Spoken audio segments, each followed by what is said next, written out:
সমুদ্রতলে বিচরণ করার বিস্ময়কর এক উপায় হলো স্কুবা ড্রাইভিং। সামুদ্রিক প্রাণীদের জগতে ভেসে ভেসে সমুদ্রতলের অপার সৌন্দর্য উপভোগ করতেই স্কুবা ড্রাইভিং করেন কৌতূহলী মানুষ।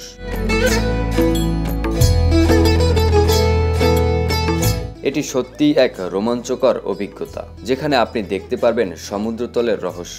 শুধু বিদেশেই নয়, বরং দেশেও এখন আপনি স্কুবা ড্রাইভিং করতে পারবেন।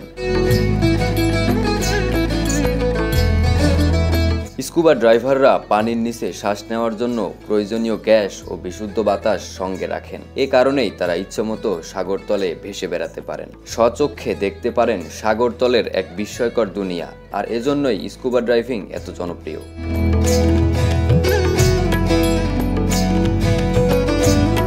যদিও এটি খুব একটা সহজ কাজ নয়, আর ইচ্ছে হলেই যে কেউ এটি করতে পারবেন না। এর জন্য প্রয়োজন শারীরিক সুস্থতা ও প্রশিক্ষণ। এছাড়াও মানতে হয় কিছু শর্ত।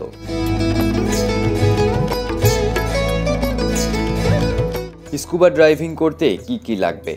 প্রথমত, অবশ্যই সাঁতারে পারদর্শী হতে হবে। সাঁতার জানা আর পানিতে ডুবে থাকা এক নয়, তাই স্কুবা ড্রাইভিং বিষয়ে আগেই প্রশিক্ষণ নিতে হবে।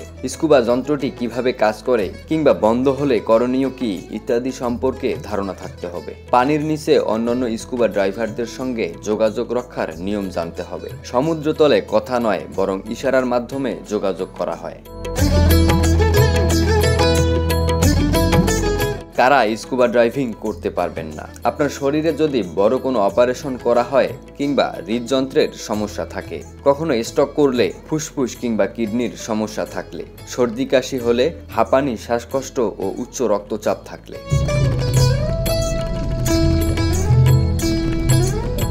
স্কুবা ড্রাইভিং করার ক্ষেত্রে আরও যেসব বিষয়ে সতর্ক থাকা জরুরি। যে স্কুবা ড্রাইভিং এজেন্সির কাছ থেকে প্রশিক্ষণ নিচ্ছেন তারা কতটা দক্ষ তা আগে ভালো করে খোঁজ নিন। সমুদ্রে নামার আগে স্কুবার যন্ত্রগুলো ঠিক আছে কিনা তা বারবার পরীক্ষা করুন। আবহাওয়া সম্পর্কে সচেতন থাকুন। সমুদ্রের জোয়ার ভাটার সময় জেনে নিন। প্রশিক্ষক ছাড়া একা একা সমুদ্রে নামবেন না।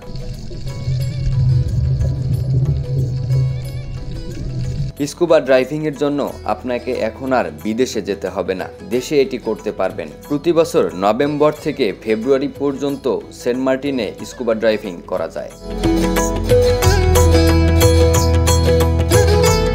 রোমাঞ্চকর এই অভিযান পরিচালনা করে থাকে দেশের কয়েকটি এজেন্সি। প্রশিক্ষণ সহ খরচ পড়ে 3.5 থেকে 4,000 টাকার মতো।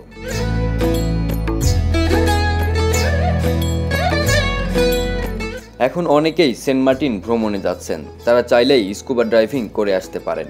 এটি হতে পারে আপনার জীবনের সবচেয়ে বড় রোমাঞ্চকর অভিযান।